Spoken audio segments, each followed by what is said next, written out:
నమస్తే, welcome to Abhinav Bharat.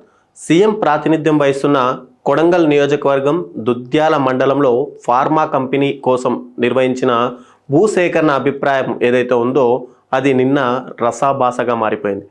రైతులతో మాట్లాడేందుకు తమ వాహనాలు దిగి సమావేశం జరిగే స్థలానికి వచ్చిన వికారాబాద్ జిల్లా కలెక్టర్ని, ఇక అదనపు కలెక్టర్ని, కడా ప్రత్యేక అధికారి అయినటువంటి వెంకటరెడ్డిని వ్యతిరేకంగా గో బ్యాక్, డౌన్ డౌన్ అంటూ రైతులు నినాదాలు చేస్తూ దూసుకెళ్లారు.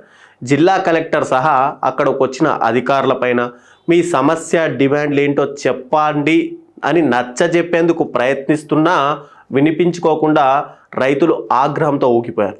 అయితే అప్పటికే అధికారులు సంయమనం కోల్పోకుండా రైతులతో మాట్లాడేందుకు చాలా వరకు ప్రయత్నించారు.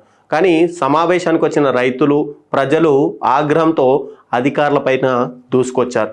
అయితే ఇక్కడ చూసుకుంటే మనం ఒక్కసారిగా ముందుగా అసలు ఈ లగచెర్లలో ఏం జరిగింది అనే దాని మీద ముందుగా తెలుసుకుంటే, టోటల్గా గత బీఆర్ఎస్ పార్టీ అధికారంలో ఉన్నప్పుడు టోటల్గా హైదరాబాద్ ప్రాంతంలో చుట్టుపక్కల ప్రాంతాల్లో ఫార్మా సిటీని ఒకటి ఏర్పాటు చేయాలి అని చెప్పి దాదాపు 14,000 ఎకరాలని పూలప్ చేసింది రైతుల నుంచి, ప్రజల నుంచి.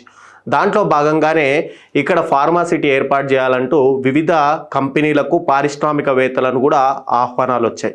కానీ ఇమ్మీడియట్గా తెలంగాణ రాష్ట్రంలో కాంగ్రెస్ పార్టీ అధికారంలోకి రావడం, తర్వాత ఫార్మా సిటీని పక్కకు పెడుతూ స్కిల్ ఇండియా యూనివర్సిటీ ఏదైతే తీసుకొచ్చారో అది అక్కడ ఎస్టాబ్లిష్ చేయాలని చెప్పి టోటల్గా తెలంగాణ రాష్ట్రంలో ఉన్నటువంటి 14 ప్లేసెస్లో ఫార్మాకు సంబంధించిన క్లస్టర్లను ఏర్పాటు చేయాలంటే రేవంత్ రెడ్డి యోచించారు.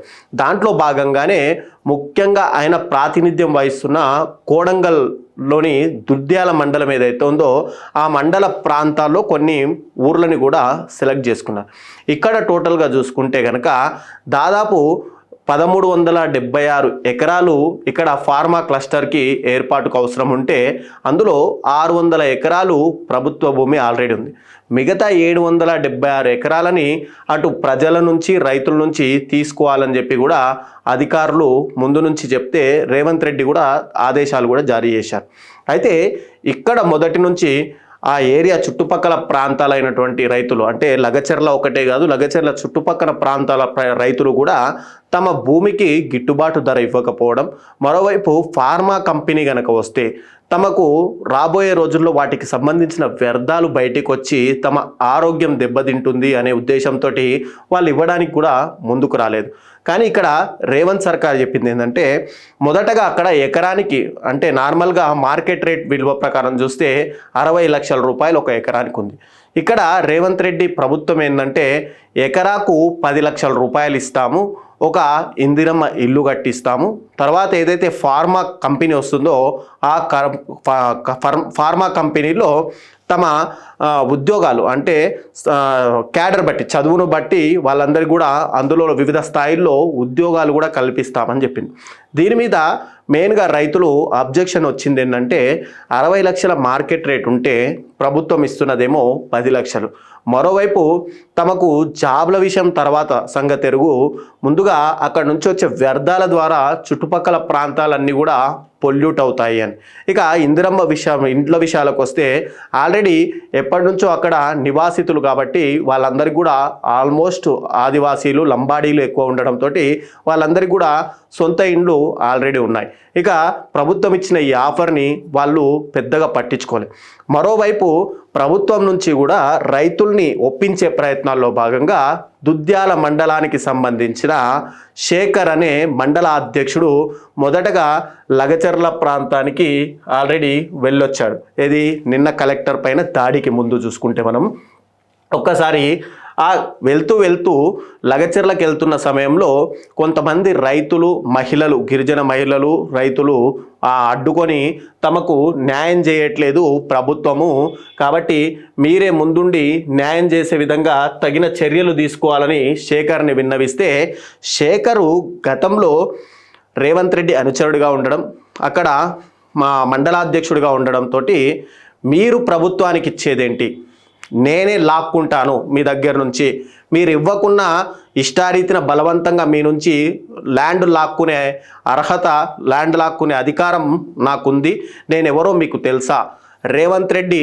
రైట్ హ్యాండ్గా నేనున్నాను, ఈ మండలంలో నేను ఏం చెప్తే అదే చెల్లుబాటు అవుతుంది అంటూ అక్కడున్న లంబాడీలను, గిరిజన మహిళలను, రైతులను అంటే తను ఇష్టారీతిన దురుసుగా మాట్లాడడంతో అక్కడి రైతులు, మహిళలు కూడా ఇమ్మీడియట్గా వాళ్ళ కోపోద్రేకులై అటు శేఖర్ మీద దాడికి కూడా చేశారు.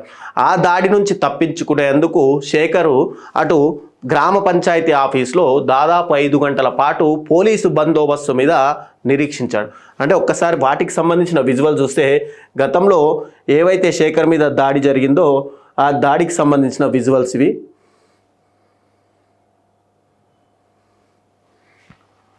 గతంలో శేఖర్ని అటు లఘుచర్ల గ్రామ వాసులు, ఆ చుట్టుపక్కల ప్రాంతాల ప్రజలు కొడుతున్న వీడియోలు ఇవి. అయితే ఇది జరిగిన తర్వాత అంటే అక్టోబర్ 25వ తారీఖున శేఖర్ పైన అక్కడ దాడులు జరిగాయి.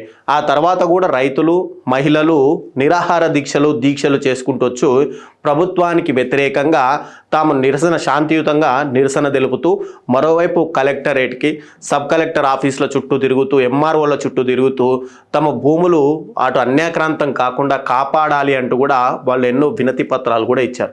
ఈ నేపథ్యంలోనే మళ్ళీ ప్రభుత్వం వెనకడుగు వేయకుండా కొత్తగా అక్కడికి మళ్ళీ ప్రజాభిప్రాయ సేకరణ కార్యక్రమాన్ని అయితే ఏర్పాటు చేశారు. ఈ కార్యక్రమం చూసుకుంటే కనుక లగచర్ల ఏదైతే విలేజ్ ఉందో లగచర్లకు దాదాపు 2 కిలోమీటర్ల దూరంలో ఒక గ్రామ సభని ఏర్పాటు చేశారు. ఇక్కడ కలెక్టర్తో పాటు deputy collector, additional collector, SP వీళ్ళందరూ కూడా అక్కడికి వచ్చి వాళ్ళతో, రైతులతో మాట్లాడి ప్రజాభిప్రాయం సేకరించి ప్రభుత్వానికి నివేదిక ఇవ్వాలి అనేది ఇక్కడ ముఖ్య ఉద్దేశం. అయితే అక్కడ already additional collector, deputy collector, SP అధికారులు వీళ్ళందరూ, తాండూరు సబ్ కలెక్టర్ వీళ్ళందరూ వెళ్ళిన తర్వాత కూడా అక్కడ రైతులు రాకపోవడంతో కలెక్టరు దీన్ని ఎందుకు రాలేదు అంటూ అక్కడ వచ్చిన వ్యక్తిని అడగడం. చూస్తే మనం ఒక్కసారి చూడొచ్చు. టోటల్గా నిన్న లగచర్లకు కలెక్టర్ వచ్చి ఎక్కడైతే సభ ఏర్పాటు చేశారో ఆ ప్రాంతంలో రాగా ఇమ్మీడియట్గా ఆ లగచర్లకు సంబంధించిన వ్యక్తి మనం చూసుకుంటే కనుక ఇతను సురేష్ అనే వ్యక్తి అటు కలెక్టర్ని తప్పుదోవ పట్టించే ప్రయత్నాలు అయితే చేసినట్టయితే మనకు తెలుస్తుంది. టోటల్గా ఈ సురేష్ అనే వ్యక్తి వల్లే కలెక్టరు అక్కడి నుంచి ఏదైతే లగచర్లకు 2 కిలోమీటర్ల దూరంలో గ్రామ సభ ఏర్పాటు చేశారో ఆ గ్రామ సభ నుంచి, సార్ ఊర్లో జనాలందరూ కూడా మీకోసం వెయిట్ చేస్తున్నారు, మీరు వచ్చి అక్కడ ప్రజాభిప్రాయ సేకరణ చేయాలి అని చెప్పడంతో కలెక్టరు అది నమ్మి ఇమ్మీడియట్గా ఇక్కడైతే అన్ని ఏర్పాట్లు చేశాము, వాళ్ళు వస్తే కూడా కూర్చోవడానికి, సీటింగ్కి, అన్నిటికీ, ఒకవేళ గ్రామంలోకి వెళ్తే సరైన వసతులు ఉండవేమో కదా అని కలెక్టర్ ప్రతీక్ జైన్ అడగడం. ఆ తర్వాత ఆ సురేష్ అనే వ్యక్తి లేదు సార్ అక్కడ అన్ని ఏర్పాట్లు చేశాము, మీరు వచ్చి వాళ్ళతో ప్రజాభిప్రాయ సేకరణ చేసుకోవచ్చు అని హామీ ఇచ్చిన తర్వాతనే కలెక్టరు అక్కడి నుంచి వెళ్ళినట్టయితే మనకు తెలుస్తుంది. అయితే అక్కడ ప్రజాభిప్రాయ సేకరణ ఊర్లోకి వచ్చి కలెక్టర్ గారు మీరు ప్రజాభిప్రాయ సేకరణ చేయాలి అంటూ ఒప్పించే ప్రయత్నాలు చేశారు. అసలు అక్కడ వచ్చిన కలెక్టర్తో ఆ సురేష్ అనే వ్యక్తి ఏం మాట్లాడాడో మనం ఒక్కసారి చూద్దాం. ఫార్మాకు సంబంధించి మీటింగ్ ఉన్నాయి, ప్రజాభిప్రాయ సేకరణ చెప్పలేదు, గ్రామ సభ చెప్పలేదు. ఫార్మాకు సంబంధించి మీటింగ్ అంటే ఫార్మా కంపెనీలో పెట్టుకుంటారు, రైతులకి ఏం సంబంధం? మీరు అంతా తెలుగు తోటి మాట్లాడుతున్నారు, అంతా ఏం లేదు. కలెక్టరు ఆ తర్వాత ఆ సురేష్ అనే వ్యక్తి మాటలు నమ్మిన తర్వాత కలెక్టరు ఆ లగచర్ల గ్రామంలోకి వెళ్ళారు. కానీ అప్పటికే శాంతియుతంగా ఉన్నటువంటి రైతులు, మహిళలు కూడా ఒక్కసారిగా కలెక్టర్ రావడం, ఆ డిప్యూటీ కలెక్టరు లింగానాయక్ రావడం, ఇక తాండూరు సబ్ కలెక్టర్ ఉమాశంకర్ ప్రసాద్, కడా ప్రత్యేకాధికారి వెంకట్రెడ్డి వీళ్ళందరూ కూడా వాళ్ళ వెహికల్స్లో ఆ గ్రామానికి చేరుకోవడంతో ఒక్కసారిగా రైతులు గో బ్యాక్ కలెక్టర్ అంటూ కూడా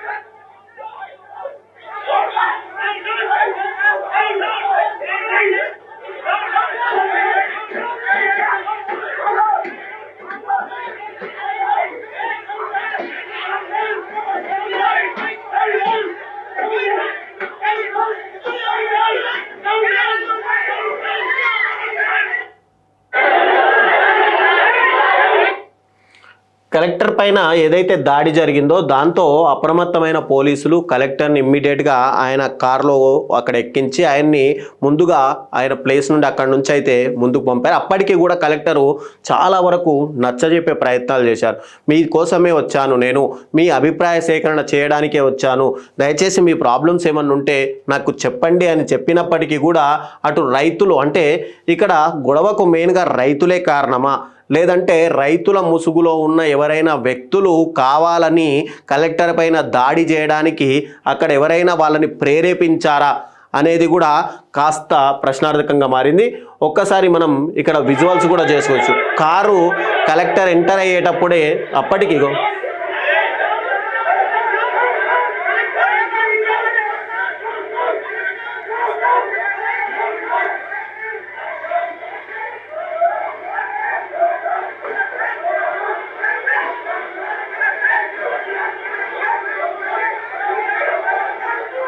మనం చూడొచ్చు వీడియోలో కూడా కలెక్టర్ రావడం, కొంతమంది గో బ్యాక్ అని నినాదాలు చేసినా కూడా మర్యాద పూర్వకంగా కలెక్టర్ని నమస్కారం చేసి మరీ అక్కడికి తీసుకెళ్లారు.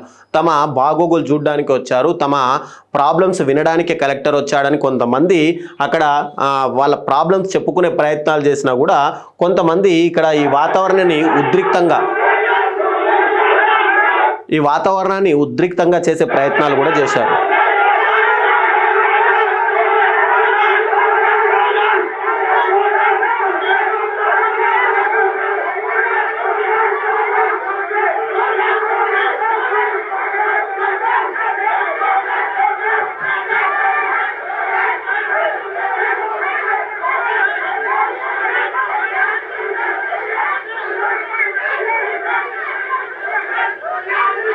ఇక్కడ కలెక్టర్తో పాటు అక్కడికి వచ్చినటువంటి అధికారులు కూడా ముందుగానే అప్రమత్తమయ్యారు. ఇక్కడ చూసుకోవచ్చు, రాళ్లతో కలెక్టర్ వాహనంతో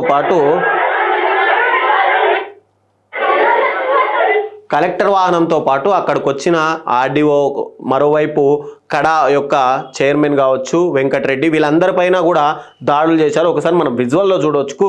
ఇక్కడ కార్ల అద్దాలను కూడా ధ్వంసం చేస్తూ కర్రలు, రాళ్లతో రైతులు ఒక్కసారిగా తెగబడ్డారని చెప్పుకోవచ్చు.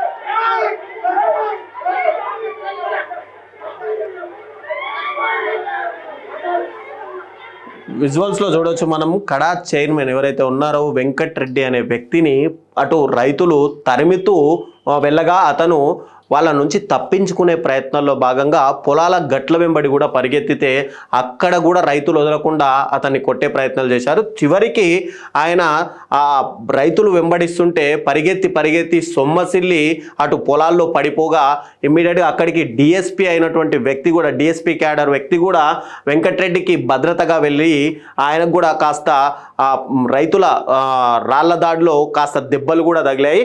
చివరికి వెంకటరెడ్డి సొమ్మసిల్లి పడిపోగా రైతులు కాస్త వెనక్కి తగ్గి మళ్ళీ వెనక్కైతే వచ్చేశారు. లేదంటే ఇక్కడ పరిస్థితి ఇంకా ఉద్రిక్తంగా మారే అవకాశాలు అయితే కనిపిస్తున్నాయి. ఒక్కసారి మనం విజువల్తో చూడవచ్చు.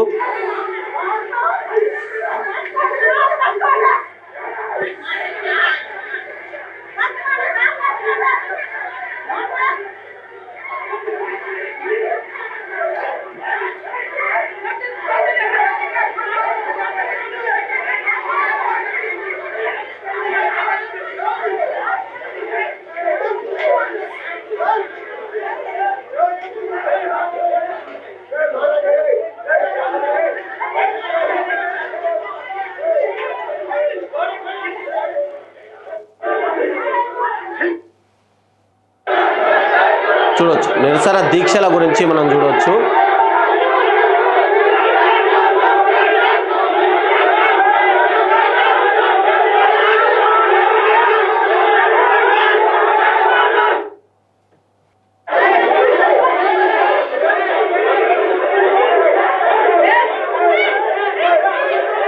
ఇవి గతంలో మండల అధ్యక్షుడు శేఖర్, మనం చెప్పాక ఇందాక మాట్లాడినట్టుగా మండల అధ్యక్షుడు శేఖర్ ఏదైతే ఉద్రిక్త వాతావరణాన్ని అక్కడ కల్పించాడో ఆ వ్యక్తిపై దాడి విజువల్స్ మనం ఇక్కడ చూస్తున్నది. ఒక్కసారి మనం విజువల్స్లో చూసుకోవచ్చు శేఖర్ పైన దాడి విజువల్స్ ఇవి.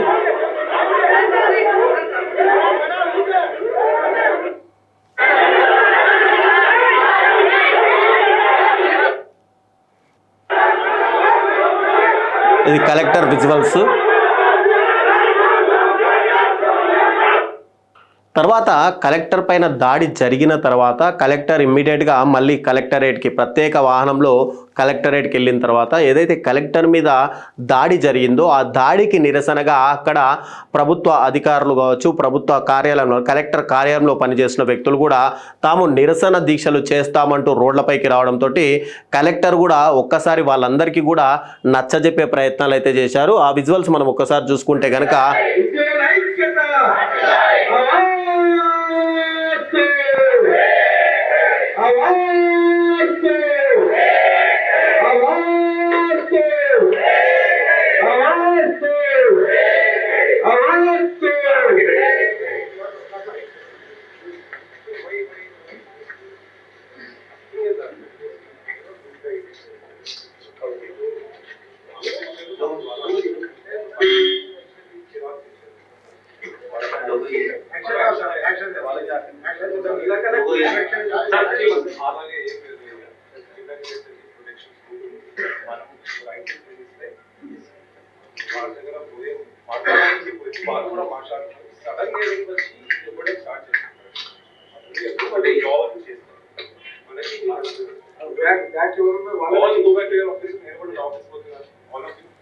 మనం ఒకసారి కలెక్టర్ చెప్పిన మాటలు వినొచ్చు. ఇక్కడ రైతులు వాళ్ళ నిరసన మాత్రమే తెలియజేస్తున్నారు, నేను కూడా వాళ్ళతో మాట్లాడడానికి వెళ్ళాను, కానీ ఎవరో సడన్గా ప్రేరేపించాల్సి వచ్చింది, అందుకే వాళ్ళు నా పైన దాడికి అనుకోకుండా దాడి చేశారు, కానీ ఇది వాళ్ళు కావాలని చేసింది మాత్రం కాదు, కాబట్టి దీన్ని ఎవరు సీరియస్గా తీసుకోవద్దు, ఇది దాడిగా ఎవరు భావించవద్దు అంటూ కూడా కలెక్టరు అధికారులకు చెప్తున్న పరిస్థితి మనమైతే కనిపిస్తుంది.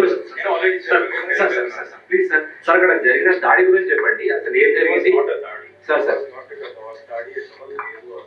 సార్ మాట్లాడడానికి వాళ్ళు కూడా మాట్లాడడానికి మమ్మల్ని తెచ్చి తీసుకుని సార్ ఆ తర్వాత పోయినప్పుడు అక్కడ ఏదో some fellows were there, they started conspiring, sir they are all tribals, sir so actually చూసి అలాగా అవుతుంది, but they were all farmers అలాగే దాడి వాడి వర్డ్ చేసుకోవడానికి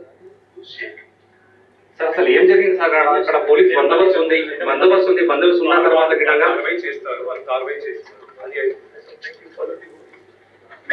అది కలెక్టరు తన పైన దాడి ఏదైతే జరిగిందో అది దాడి కాదు అంటూ కూడా అటు ఉన్నతాధికారులతో పాటు మీడియాకు కూడా చెప్పే ప్రయత్నాలు అయితే చేశారు.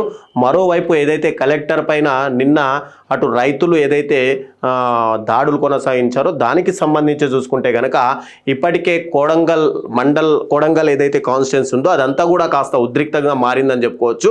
ఇక దుద్యాల మండల కేంద్రాన్ని అటు పోలీసులందరూ కూడా పోలీసు బలగాలు తమ ఆధీనంలోకి తీసుకున్నారు. ఇక లగచెర్ల గ్రామాన్ని పైన అయితే ఇప్పటికే 144 సెక్షన్ కూడా విధించినట్టు మనకైతే తెలుస్తుంది సమాచారం ప్రకారం.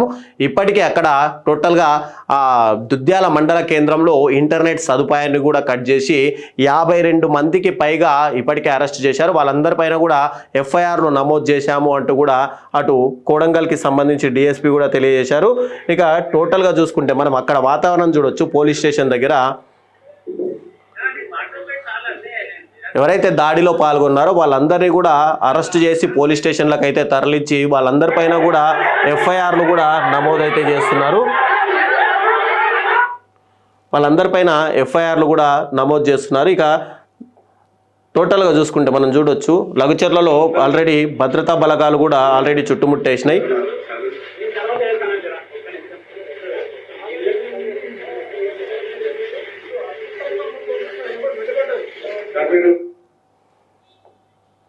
ఇక టోటల్గా ఎవరైతే కలెక్టర్ని పక్కదారి పట్టించి అటు కలెక్టర్ని గ్రామంలోకి తీసుకెళ్లారో ఆ వ్యక్తి సురేష్ అనే వ్యక్తి మెయిన్గా బీఆర్ఎస్ పార్టీకి సంబంధించిన వ్యక్తిగా అయితే తెలుస్తుంది. ఇక్కడ చూసుకోవచ్చు గతంలోనే కేటీఆర్తో కావచ్చు ఇతర నాయకులతో బీఆర్ఎస్కి సంబంధించిన నాయకులతో కూడా అతనికి పరిచయాలు ఉండడం ఇదంతా కూడా ఒక రాజకీయ పార్టీ దీంట్లో హస్తం ఉన్నట్లు కూడా పోలీసులు అయితే అనుమానిస్తున్నారు. ఏదైతే కలెక్టర్ పైన దాడి జరిగిందో ఆ దాడికి ఒక 1-2 అవర్స్ ముందే అక్కడ కోడంగల్కి సంబంధించిన మాజీ ఎమ్మెల్యే అయినటువంటి పట్నం నరేందర్ రెడ్డితో బీఆర్ఎస్ పార్టీకి చెందిన ఎమ్మెల్యే పట్నం నరేందర్ రెడ్డితో సురేష్ అనే వ్యక్తి దాదాపు 42 సార్లు ఫోన్లో సంభాషించినట్టు కూడా పోలీసులు ప్రాథమిక అంచనాకైతే వచ్చారు. దీని దిశగా కూడా దర్యాప్తు అయితే చేస్తున్నారు. ఇది అంతా కూడా ప్రభుత్వ వైఫల్యంగా చిత్రీకరించేలా స్కెచ్ వేశారు అని కూడా ఒకవైపు కాంగ్రెస్ నాయకులు ఆరోపిస్తుంటే అధికారులపైన దాడి చేసే అవకాశం ఉందని స్థానిక పోలీసు ఉన్నతాధికారుల దృష్టికి తీసుకొచ్చిన రైతులు దాడి చేసే ప్రయత్నం చేయరనే ఉద్దేశంతో అధికారులు రైతుకు వద్దకు వెళ్ళారని అయితే మనకు తెలుస్తుంది. ఇటు బీఆర్ఎస్ పార్టీకి సంబంధించి ఇదంతా కూడా రేవంత్ రెడ్డి వైఫల్యంతో అక్కడ దాడి జరిగింది అని వాళ్ళు ఆరోపిస్తుంటే అటు దీంట్లో కుట్ర కోణం దాగి ఉంది అంటూ కూడా అటు కాంగ్రెస్ పార్టీ అయితే ఆరోపణిస్తున్నాయి. ఏదైనా సరే టోటల్గా నిఘా విభాగము ఈ కలెక్టర్పై దాడిలో వైఫల్యం చెందింది అనేది మాత్రం 100% నిజమని చెప్పుకోవచ్చు. ఒక్కసారి ఈ వీడియో చూస్తే కనుక వేలాది మంది రైతులు అక్కడ ఉన్నారు. ఈ 10 మంది అధికారులు అక్కడికి రావచ్చు.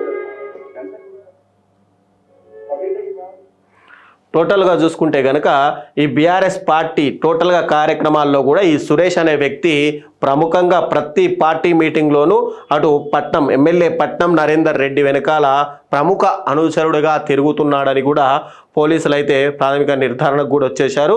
దీని మీద నిజంగానే ఎంతమంది ఉన్నారు లేదంటే దీన్ని ప్రేరేపించింది ఏ పార్టీకి చెందిన వారైనా సరే ప్రభుత్వము లేదంటే పోలీసులు ఇమ్మీడియట్గా దృష్టి సారించి ఒక ప్రభుత్వానికి సంబంధించిన ప్రభుత్వాధికారి కలెక్టర్ లాంటి అధికారిపైనే అటు దాడులు జరిగాయంటే శాంతి భద్రతలకు విఘాతం జరుగుతున్నాయంటే పోలీసు సిబ్బంది నిఘా సిబ్బంది ఇమ్మీడియట్గా దృష్టి సారించి వీళ్ళందరిపైన కూడా కఠిన చర్యలు తీసుకోవాల్సిన అవసరం ఎంతైనా ఉంది.